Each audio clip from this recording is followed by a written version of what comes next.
오늘 이 7장의 말씀은 지난 시간 우리가 함께 같이 나누었던 6장 말씀과는 너무나도 사실 대조적인 그러한 사건이 기록되어 있습니다.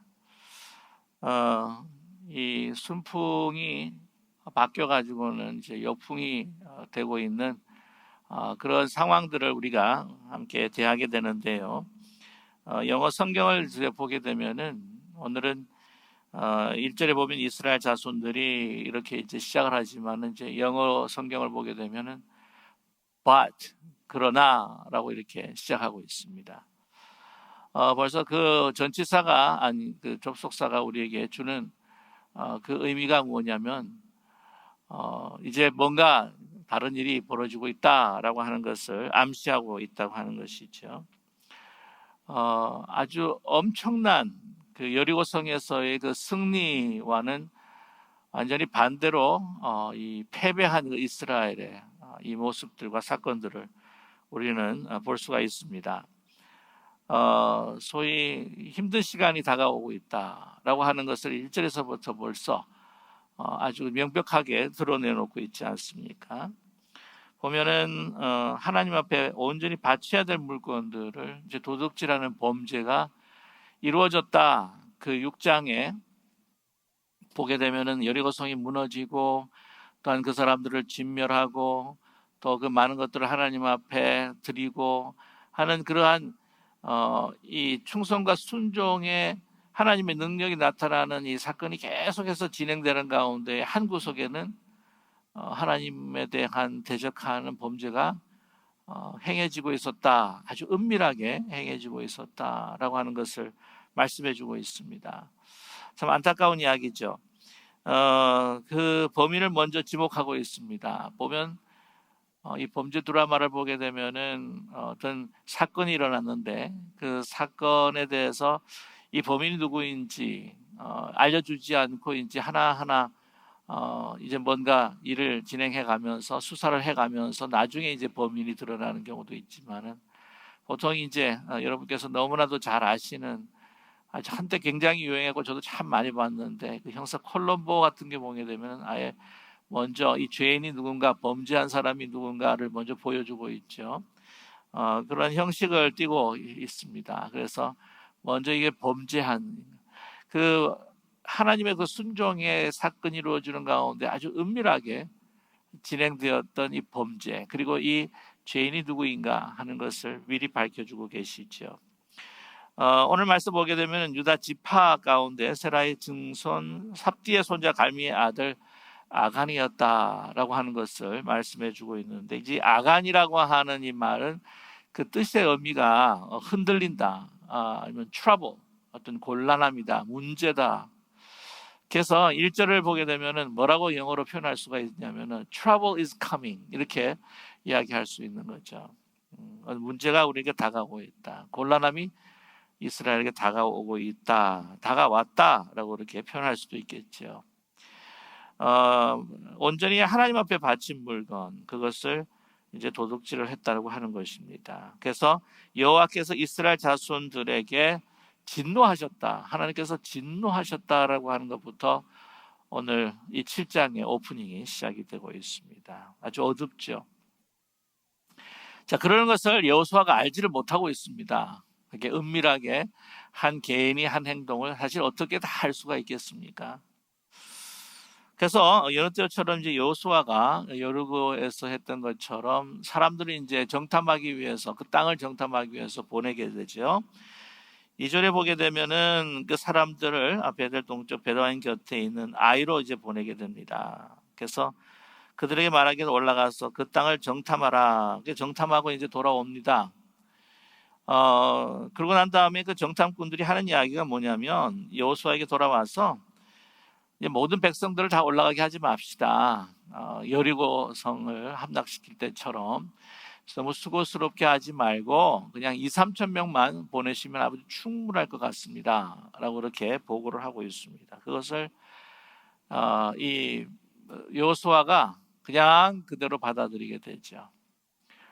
2-3천 명이면 될 것 같습니다. 이렇게 봤을 때에 아이성이 우리가 생각할 때 아이고 이게 참 작은 성이구나 하고 생각할 수 있겠죠. 이 보편적으로 보게 되면은 많은 분들이 아이성이 여리고성보다는 뭐 작다고 그렇게 생각하시는 분들이 뭐 굉장히 많습니다. 저도 그 중에 한 사람이기도 했었고요. 그 전에 오래 전에는. 그런데 이제 왜 그런가 했더니 이름부터가 좀 그런 것 같아요. 어른성이 아니라 이제 아이성이라서 조금 썰렁하긴 하지만 네. 아이성이라서 이렇게 작다 생각하는 경우가 있는 것 같아요. 근데 이제 쭉 조사를 해보면은 이 고고학자들에게 발견에 의하면은요, 이 아이성이 여리고성보다는 거의 2배가 조금 넘습니다. 그래서 말씀드렸지만 여리고성 같은 경우에는 그 성의 그 크기가 한 9에이커 정도 이렇게 된다고, 아주 많이 잡아서 9에이커 정도가 이제 된다고 이렇게 하면은, 아이성 같은 경우에는 그 고고학자들의 발견에 의하면은 한 2배가 조금 넘는 한 20에이커 정도가 된다고 합니다. 그 당시 20에이커의 그 성이라고 한다면 여호수아 시대 때는 굉장히 큰 성이라고 하는 거죠. 그래서 이제 계산을 쭉 해보니까 그 살고 있는 사람이 한 12,000명, 못해도 한 거주인들이 한 12,000명 정도가 되면은 군사학은 그 성을 잘 지켜야 되기 때문에 보통 한 3,500에서 4,000 정도가 주둔되어 있다고 하는 거죠. 아니 이게 그 평야에서 싸우는 게 아니지 않습니까? 그리고 이 아이성 같은 경우에는 여리고성보다도 이 지대가 높은 곳에 있다고 해요. 여리고성을 한 보통 제가 2, 300 정도 미터 올라가 있다면은 아이성 같은 경우에는 거의 한 800m 정도 고지입니다.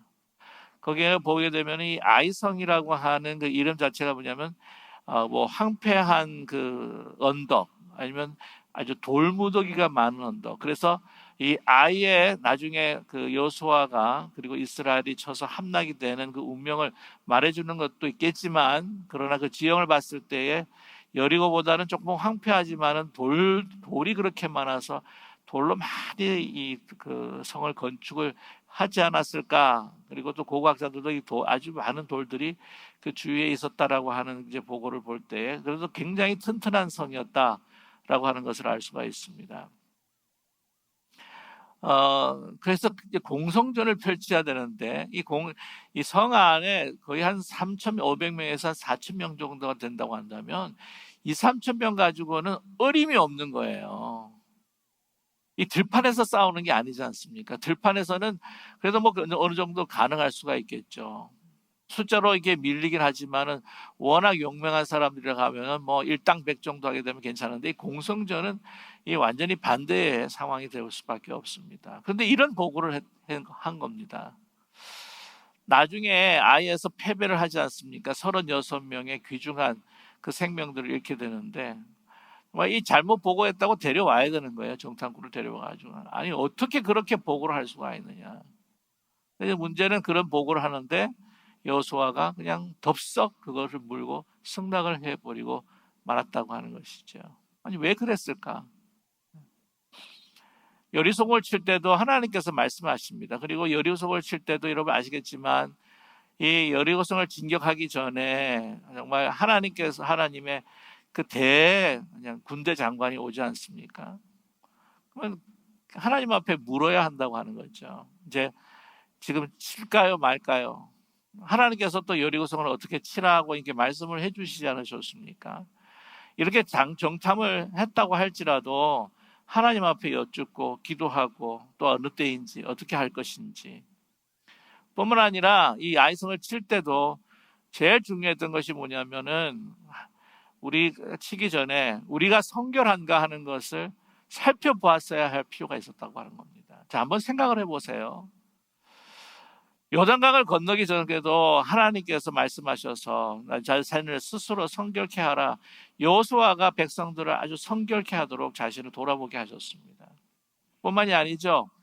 여리고성을 치기 전에도 할례를 받고 새 언약을 얻게 되게 합니다. 뿐만 아니라 유월절이라고 하는 것을 통해서 다시 하나님의 언약 백성으로 자신을 성결케 하는 과정을 거치고 난 다음에 진격을 하게 되지 않습니까? 아이 성의 싸움에서는 그런 부분이 하나도 없어요. 여호수아가 여쭈었다고 하든지 이 성의 그 전쟁에 임하기 전에 먼저 자신을 성결케 했다고 하는 것. 성결케 했다고 하는 것은 무엇이냐면 우리 이 민족과 나와 하나님의 관계가 어떤가 먼저를 살펴봐야 한다고 하는 것이죠.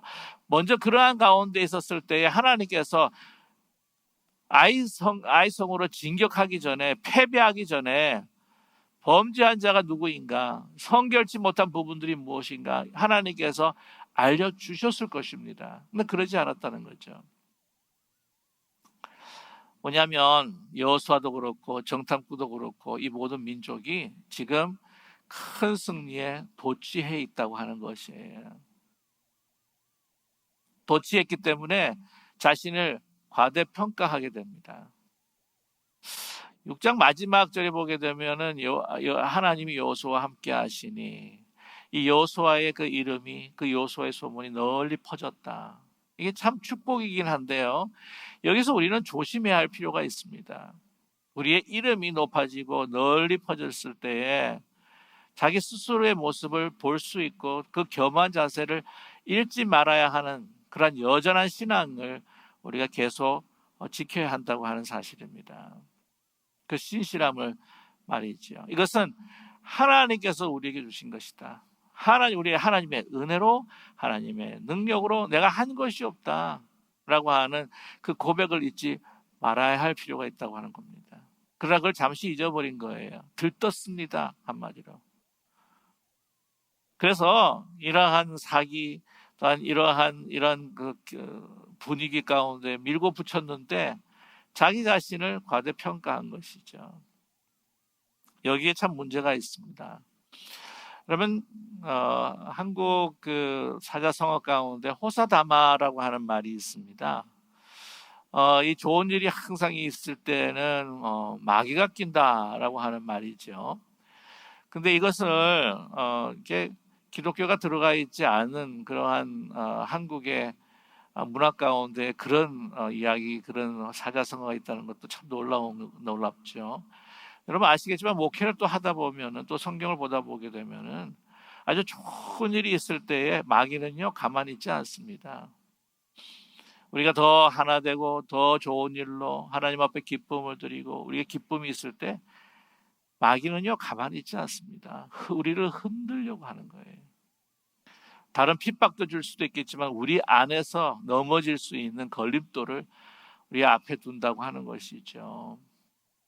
그리고 호사다마라고 하는 것은 또 어떤 의미로 또 이게 들어야 하냐면은 좋은 일이 있을 때에 마귀가 낄 수가 있으니까 어떻게 해야 된다? 항상 조심해야 된다고 하는 거예요.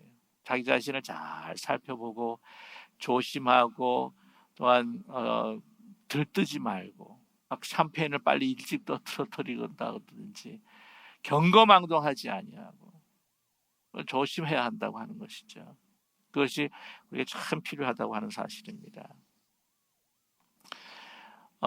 제가 한때 참 야구를 좋아한 적이 있었는데 이 토론토에 있을 때는 블루제이 야구팀의 이제 팬이었고 지금 류현진 투수가 거기에 가 있죠.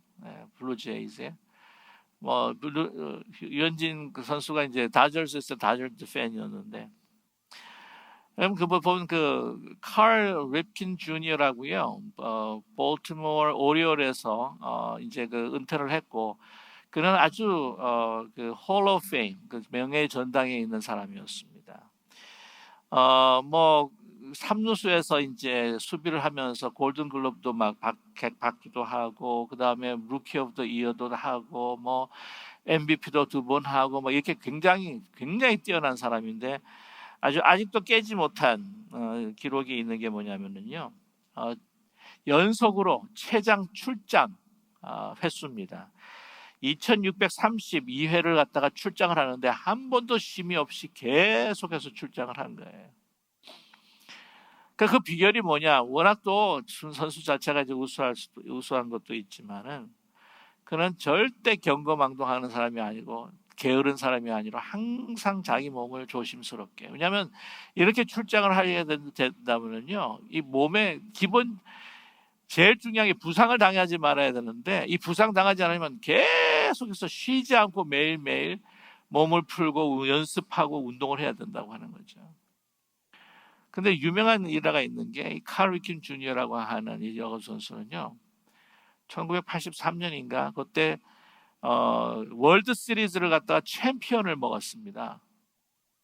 그러면 그 다음 날은 좀 쉴 수도 있잖아요.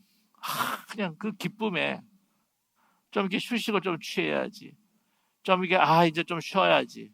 그런데 그날 아침도 여전히 월드 시리즈를 갖다가 거머쥐고 난 바로 그 다음날 아침에도 여전히 똑같은 심정으로 연습을 하고 몸을 풀고 계속 했었다는 거죠. 이 놀라운 사실은 에피소드 중에 하나입니다. 좀 쉴 수 있잖아요. 이 긴장의 끈, 이 스피릿이 신앙에 있어서 특별히 승리했을 때에 우리는 긴장의 끈을 놓지 말아야 한다라고 하는 것을 말해주고 있습니다. 근데 이것을 놓치고 말았다고 하는 것이죠. 여호수아 보면 그냥 덥석 정탐꾼이 하는 이야기.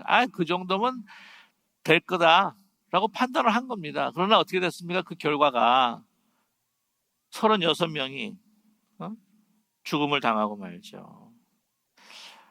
그러면 이 패배입니다. 근데 36명이 죽었다. 이것도 하나님의 은혜라는 거죠. 이 3,000명 중에 올라갔다. 한 3,000명이 올라갔는데 패했는데 거의 다 죽었다. 그런 전쟁들이 많잖아요. 거의 다 죽지가 않았습니다. 36명이, 아까운 3명이지요. 그러나 36명밖에 안 죽은 것도 얼마나 사실 다행입니까? 저는 그 하나님의 은혜라고 생각해요. 자, 그랬을 때에 보면 백성들의 마음이 어떻게 5절에 마음이 녹아집니다. 패배한 것, 36명이 죽은 것. 근데 정말 엄청난 그 승리의 환희를 맛본 사람들은요, 이렇게 한번 실패하게 되면은 마음이 막 물같이 녹아버리는 그런 큰 낙심을 하게 될 수밖에 없습니다. 세상에 요단강을 건넜잖아요. 여리고의 성이 그냥 그렇게 무너져, 아주 힘없이 무너져 버리고 말지 않습니까? 그러면 높이 나를수록 그 추락하는 그 길이가 얼마나 큰지 모릅니다. 올라갈수록 떨어질 때 더 아픈 거죠. 그리고 항상 성공한 사람은 한 번 실패하게 되면 너무나 힘들어할 때가 많습니다. 그런 경우 같아요. 자, 그랬을 때에 이때 또 여호수아의 그 반응을 보게 되면은 참 그래도 믿음의 사람이다라고 하는 것을 우리가 알 수가 있습니다. 어땠을까요? 잘못 정탐만 데려와가지고 죄송합니다. 이 사람들 때문에 우리가 이렇게 이 지경이 되었다가 막 족치고 막 그 모든 책임들을 갖다가 묻고 그랬을 것 같지 않습니까? 그렇지 않습니다. 이런 문제가 생겼을 때, 이런 패배가 있었을 때 어떻게 합니까? 먼저 하나님 앞에 나아갔다고 하는 것이죠. 저희는 어떤 패배가 있고 어떤 고통이 있고 아픔이 있을 때 어떤 상황이라고 할지라도 먼저 하나님 앞에 나가야 하는, 승리 후에도 하나님 앞에 나가야 돼요. 패배했다고 할지라도 먼저 다른 사람에게 책임을 전가한 것이 아니라 우리 스스로 보게 되면, 우리 특별히 지도자의 모습은 그렇지 않습니까? 오늘 보면은 여호수아와 오늘 보면 그 지도자들, 이스라엘 장로들과 함께 그 궤 앞에 나가서 자기가 뭐 잘못한 것이 없는 것 같은데 자기가 모르는 죄지 않습니까? 이게 그래도 그것에 대해서 책임지는 마음으로 머리 티끌을 뒤집어 쓰고 저물도록 하루 종일 그 무릎 앞에 무릎 꿇고 하나님 앞에 여쭙니다. 맨 처음에는 보면은요, 좀 원망하는 말이 있어요. 사실 모르니까 이런 것을 우리가 내가 잘못한 것이 없는 것 같은데, 뭔가 잘못한 것이 없는데 이런 패배가 있었으니까 원망하고 싶은 마음이 있었을 거예요. 네? 자, 보세요. 8절의 말씀에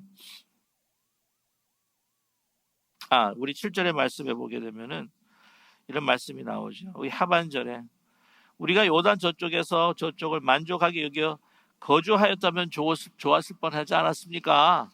아니 왜 이렇게까지 요단강을 건너게 해가지고 이렇게 또 이렇게 패배하게 만드는 겁니까?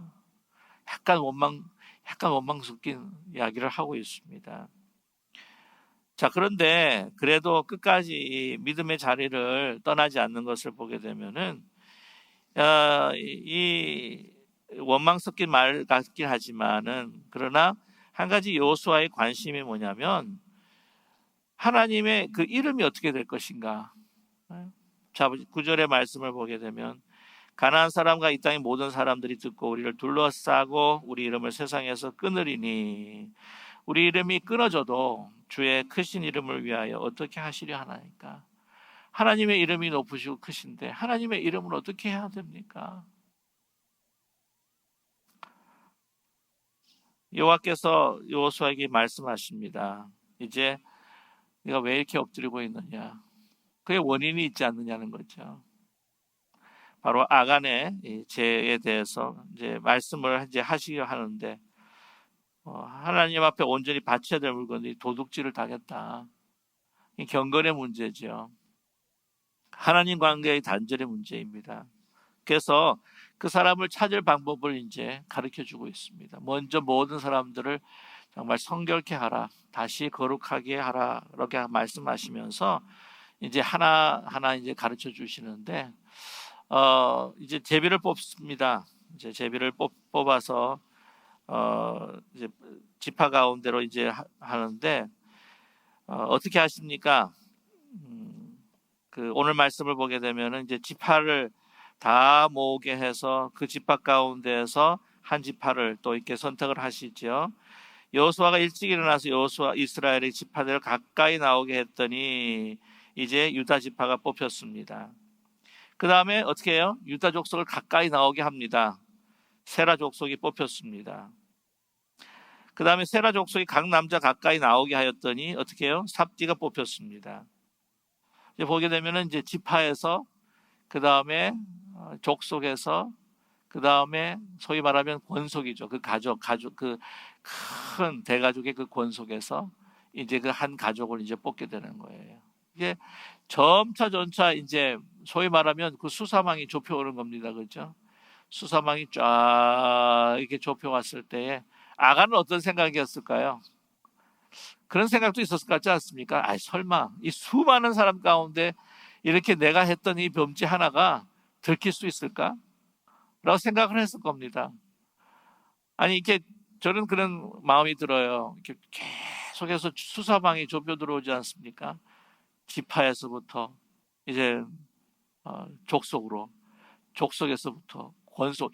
이 정도 됐으면은 자수했으면 어땠을까 하는 생각을 해봅니다. 자수라고 한다면 그 참된 하나님 앞에 그 회개의 기회가 주어질 것 같은데, 근데 끝까지 자수를 하지 않는 거예요. 들킬 때까지. 이렇게 막 좁혀올 때 하나님께서 아간이 어떻게 행동할까 하는 것을 보시기 원하시지 않았을까요? 그래서 자신 스스로 하나님의 그 엄위하심과 그 능력과 그 지혜 앞에서 내 자신을 그냥 정말 회개하는 가운데에서 하나님 앞에 간구했다고 하면 어떻게 아간의 운명이 조금 달라지지 않았을까? 그런데 그러지 못했습니다. 이제 그 사실이 들키고 말았죠. 그래서 그는 자백하고 맙니다. 보면요, 이 19절의 말씀을 보게 되면 이 아간이 다 이게 지병이 돼가지고는 이제 선택이 됐는데 뽑혔는데 여호수아가 아간에게 이릅니다. 내 아들을 청하노니 보세요. 그래도 뭔가 그의 그 죄가 드러나기 전에 아직 확정이 안 돼서 그런지 모르겠지만 보면 아주 진노하기보다는 그 부드러운 말로 먼저 접근을 합니다. 그러므로 여호수아가 아간에게 이르되 내 아들아 청하노니 이스라엘 하나님 여호와께 영광을 돌려 그 앞에 자복하고 내가 행한 일을 내게 알게 하라. 그 일을 내게 숨기지 말라라고 이렇게 말하고 있습니다. 분노하지 않아요. 뭐냐면은 여호수아는 그가 행한 그 잘못에 대해서도 자기의 책임이 있다고 하는 그런 마음을 가지고 있었겠지요. 자, 그때 이제 아간이 모든 것을 모든 것을 자백합니다. 시날산의 아름다운 외투 한 벌, 그 다음에 은 200세겔, 금무게 50세겔 되는 금덩이 하나를 이제 자기 장막 그 밑에 숨겼다고 하는 것이죠. 시날산 아름다운 외투 한 벌. 시날산이라고 하면 여러분 아시겠지만 그 바벨탑을 세웠던 곳이 바로 시날 땅이었습니다. 메소포타미아, 특별히 바벨론의 땅이라고 이야기할 수가 있는데 거기서 나온 옷인데 굉장히 명품이겠죠. 엄청난 명품. 그게 막 휘황찬란한 어떤 색깔로 이렇게 꾸며져 있는 아마 정말 고급 중에 뭐 명품일 것입니다. 뭐 요즘 뭐 이야기하는 뭐 모르겠어요. 뭐 제일 비싼 옷이 뭔지 모르겠지만 하여튼 명품 중에 명품.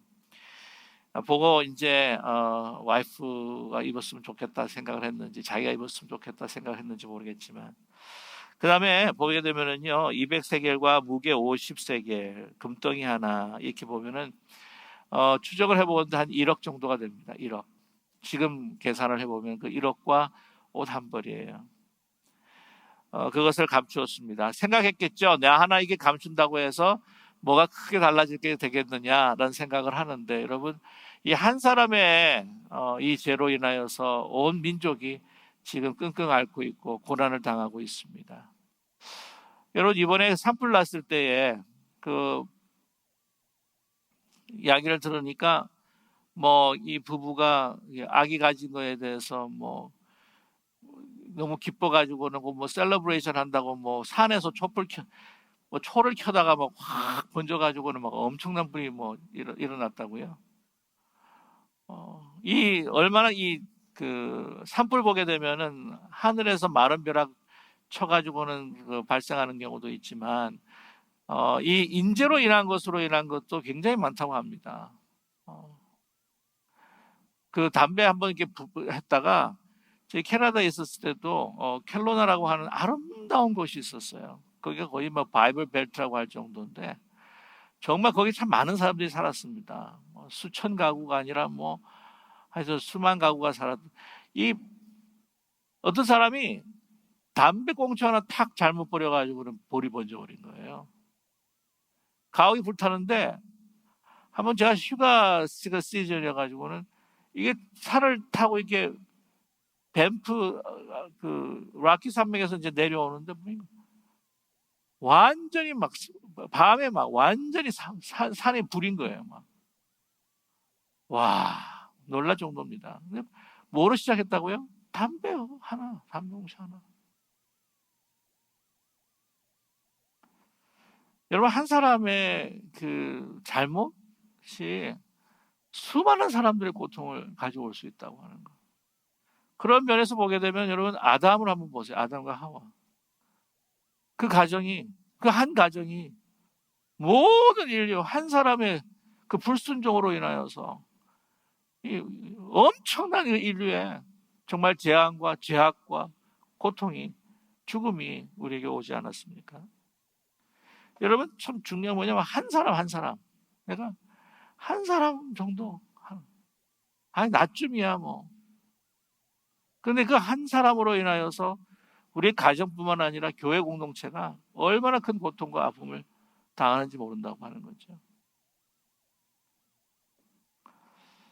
저 여러분 이 공동체라고 하는 것은 유기적인 관계입니다.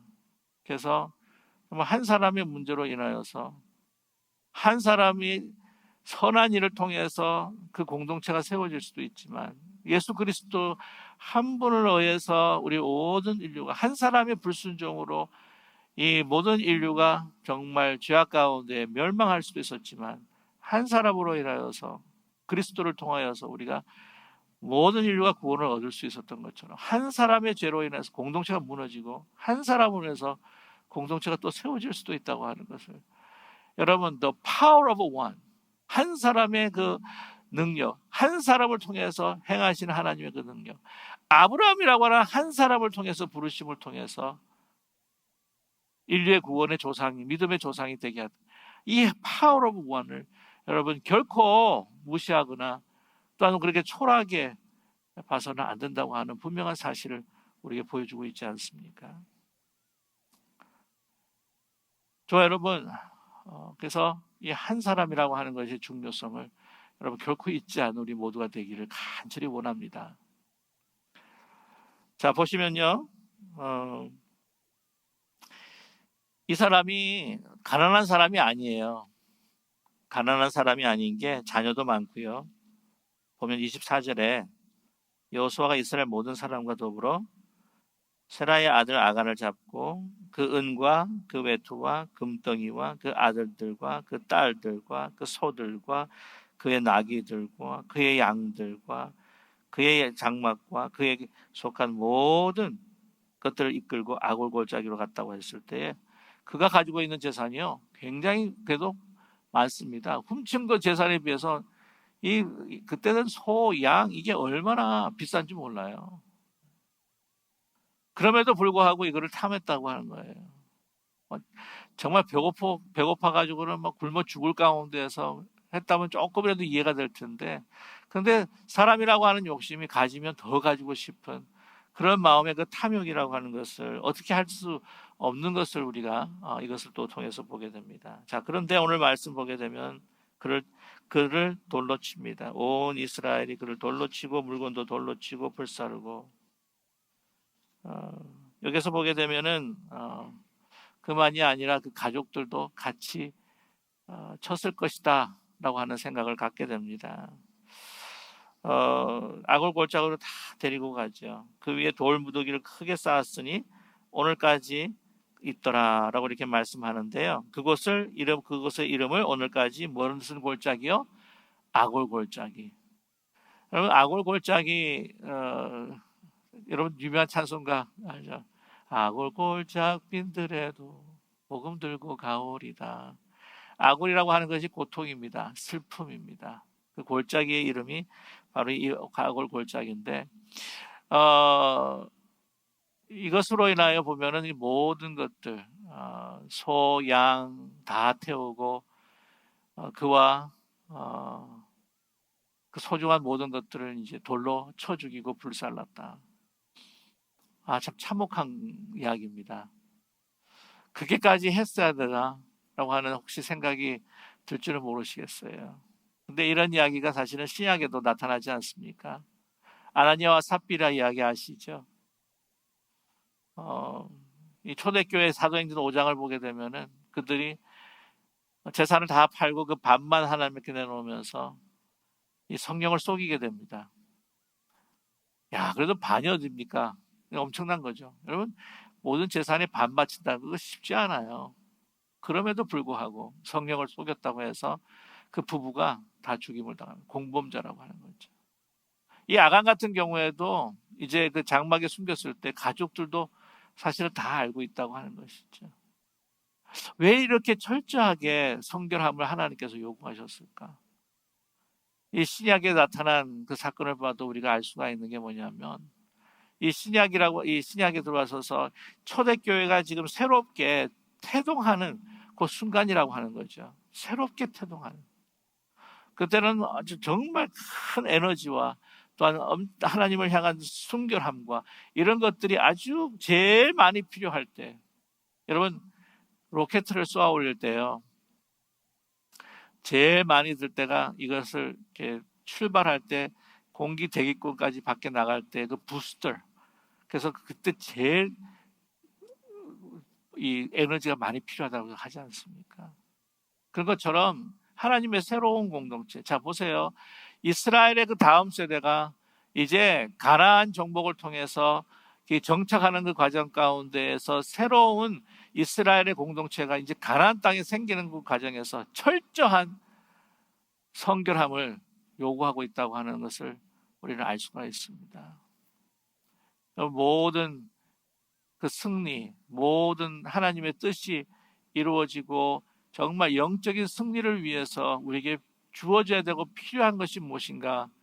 하나님 앞에 영적인 성결이라고 하는 것을 여러분 잊지 않는 우리 모두가 되기를 간절히 원합니다. 이 승리가 그렇지 않다면 자만하고 교만한다면 이 실패와 패배로 전환될 수밖에 없다고 하는 사실을 우리에게 분명히 보여주고 계시다고 하는 사실이죠. 저와 여러분, 아간이라고 한 사람, 그 한 사람이 나 하나 이런다고 해서 뭐가 달라질 게 있을까? 그렇지 않다고 하는 거죠.